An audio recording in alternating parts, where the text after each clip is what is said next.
यदि चित्त आफ्नो लक्ष्य ब्रह्मबाट हटेर अलिकति पनि बहिर्मुख भयो भने त फेरि बराबर अघि जहाँ तल थियो पहिला तपाईँ हामीले यो नजान्दा त्यही नै झर्छ है। बहिर्मुखता भयो भने भनेको छ।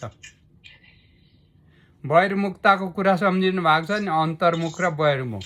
त तपाईँ बाहिरीमुखी भनेको तपाईँ हामी संसारतिर फर्किएपछि फेरि म मेरोको भावनामा गयो अनि विषयमा जब अलिकति मात्रै आसक्ति भयो भने त्यो कुरा भनेको यहाँ। यदि तपाईँको चित्त आफ्नो ब्रह्मबाट भगवानबाट हटेर अलिकति नि थोड़ा सा भी बहिर्मुख हो जाता है तो फिर बराबर मतलब पहिलाकै जतिको तपाईँ तल कति तल हुनुहुन्थ्यो र बल्ल बल्ल उठेको थियो तपाईँको भावना विचार ईश्वरप्रति, फेरि त्यो अघि पहिला जहाँ निचे तल हुनुहुन्थ्यो त्यहीँ झर्छ।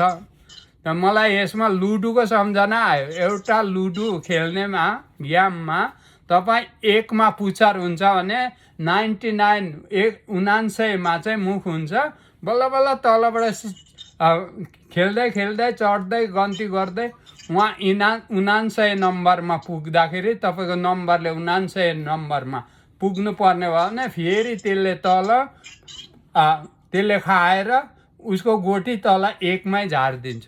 तपाईँ हामीहरूको यो बहिर्मुखता त्यस्तै भनेको। त तपाईँ पहिलाको जहाँ थियौँ फेरि त्यही नै पुर्याइदिन्छ त्यो बहिर्मुखताले भनेको यहाँ।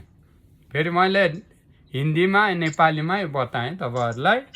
त नीचे ही की ओर गिरता जाता है जैसे असावधानता, बस सीढ़ियों पर गिरी हुई खेल की गेंद एक सीढ़ी से दूसरी सीढ़ी पर गिरती हुई नीचे चली जाती है।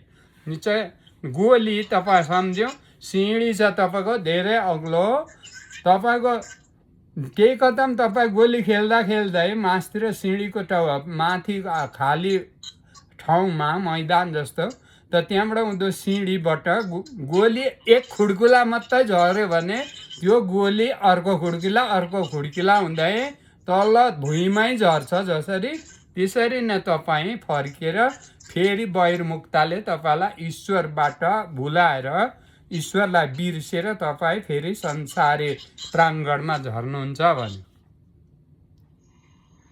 बुझ्नुभयो नि स्पष्ट कुरा। त तपाईँ हामी होसियार गर्नुपर्ने।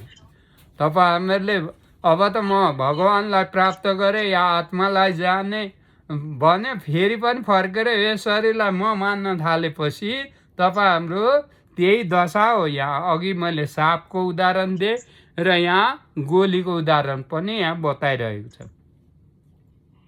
सापको उदाहरण चाहिँ पदम ढकालले आफै हजुरहरूलाई दियो। त यहाँ चाहिँ उदाहरण शास्त्रमा चाहिँ के लेखेछ, गोलीको। द गोली सिँढी त झर्दै झर्दै गेन्द भनेको त्यो सानो टेनिस गोली या ठुलो फुटबल खेल्ने गोली पनि एउटै हो। झरेपछि त्यहाँ अडिँदैन, त्यो सिँढीमा अलिकति झर्छ, झन् उफ्रिन्छ तलै झर्छ। त तपाईँ हाम्रो दशा त्यही हुन्छ है भनेको। होसियारी हुनु पर्यो, सावधान हुनु पर्यो। चित्तम यदि ईशत लक्ष्यच्युतम, चित्त भन्नुको अर्थ चित्त यदि थोड़ा भी लक्ष्य ब्रह्म उससे च्युत भ्रष्ट हो जाए, विषयानुगामी होकर के विषय चिंतन से तब ही जैसे असावधानी से इच्छा न रहते हुए भी खेल में छुट्टी हुई खेलने की गेंद भनेको गेंद केलाई भन्छ, गोलीलाई सानो नानीहरूले खेल्ने क्या टेनिस बल। त त्यो गेंद जिने की सीढ़ियों पर गिरी हुई गेंद लुढ़कती हुई एक सीढ़ी से दूसरी सीढ़ी पर पुनः तीसरी सीढ़ी पर गिरती चली जाती है, वैसे ही स्वरूप भ्रष्ट चित्त अधोगति। स्वरूप भ्रष्ट भन्नाले तपाईँ हामी आत्मालाई, तपाईँ हाम्रो स्वरूप के हो, आत्मा हो। आत्मा भ्रष्ट भयो, तपाईँ अघि त आत्मा जान्दै हुनुहुन्थ्यो केही मात्रामा, फेरि विषयमा तपाईँ फर्केका कारणले अब आत्मा भुल्नुभयो, म यही शरीर हुँ भन्न लाग्नुभयो। त त्यो भ्रष्ट हो तपाईँको विचार। त त्यो भ्रष्ट भएपछि फेरि फर्केर माथि जानुको लागि अघि तपाईँलाई माथि पुग्नु कति समय लाग्यो, फेरि त्यति नै समय लाग्छ भने त त्यसको लागि तपाईँ हामी सावधान हुनु पर्यो, होसियार हुनु पर्यो सधैँभरि, एकछिन एक दिन मात्रै होइन। बा फेरि उँधो पो झरिन्छ कि भन्ने खेमराज केशव शरणले भन्थे नि, तल तल तल तल लाग्यो भनेको त तल तल झऱ्यो है भनेको है भन्थे नि बुढा। त त्यही कुरा जान्नु पर्यो हामीले। उहाँले किन त्यसो भन्नुभएको भने तपाईँ हाम्रो तल तल्ली कता लान्छ, तल तल लान्छ, उँधो झार्छ, तपाईँ हाम्रो विषयतिर आसक्त गराउँछ। त त्यो बताएको थियो उहाँले, म त्यो कुरा याद लाग्छ मलाई।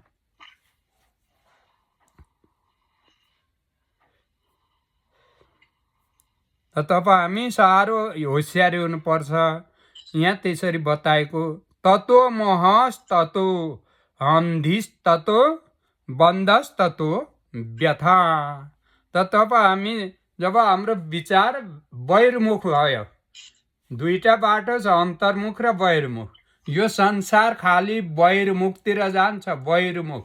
तपाईँ हामी धर्म कर्म गर्दा पनि बहिर्मुखी नै हुन्छौँ। बहिर्मुखी भनेको म शरीरलाई म, तपाईँ हामी स्वरूपतिर जाँदैनौँ, किनभने स्वरूप त हामी सबैले जान्दैनौँ र बताइदिने मान्छेले पनि स्वरूपको ज्ञान बताउने प्रचलन छैन। तपाईँ हामी कथा गर्छौँ, पुराण सुन्छौँ, पुराण लाउँछौँ, व्रत गर्छौँ, तीर्थ गर्छौँ, त्यो सबैमा के आउँछ, तपाईँ हामी त यही शरीरलाई म भन्ने आउँछ। आत्मा हुँ आफू भन्ने कुरा कहिले सपनामा पनि सोचेको हुँदैन, भने पनि मान्दैन संसार। किनभने यो शरीर आफू होइन भने कहाँ मान्छ त यो संसार। त शरीर त आफू होइन भन्ने कतिवटा क्रिया गरिसक्यो, कतिवटा शरीर जलाइसक्यो, शरीर जलाएकै पछिका मान्छेहरूको क्रियाकर्म गरेको छ।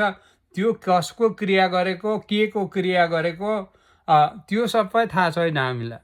न गराउनेले दिने चलन छ, न गर्नेले सोध्ने चलन छ।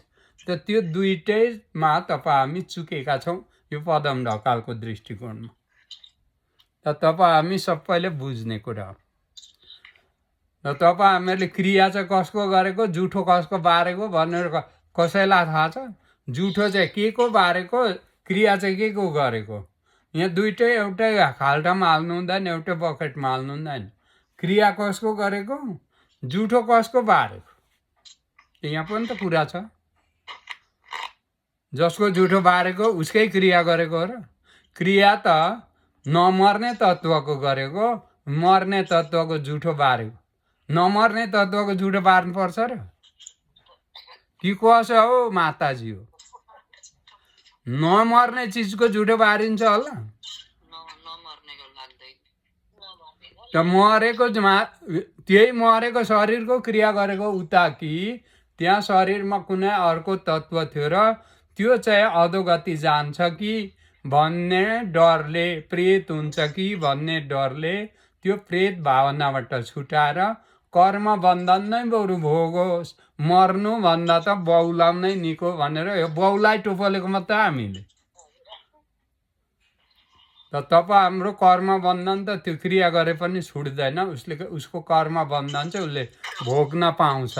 क्रियाका दशगात्र क्रियाद्वारा जब एउटा त्यहाँ यातना रूपी शरीर जन्मिन्छ जीवात्मा, त्यो भावनाले जन्माएको जीवात्मा त मरेको हुँदैन, प्रेत भावमा गयो, उसको शरीर छैन र उसले कर्म भोग गर्न पाउँदैन भनेर दशगात्र क्रियाद्वारा प्रेत तत्त्वबाट छुटाएर जीवात्मा भावमा ल्याएर जीवात्मालाई चाहिँ यमदूतहरूले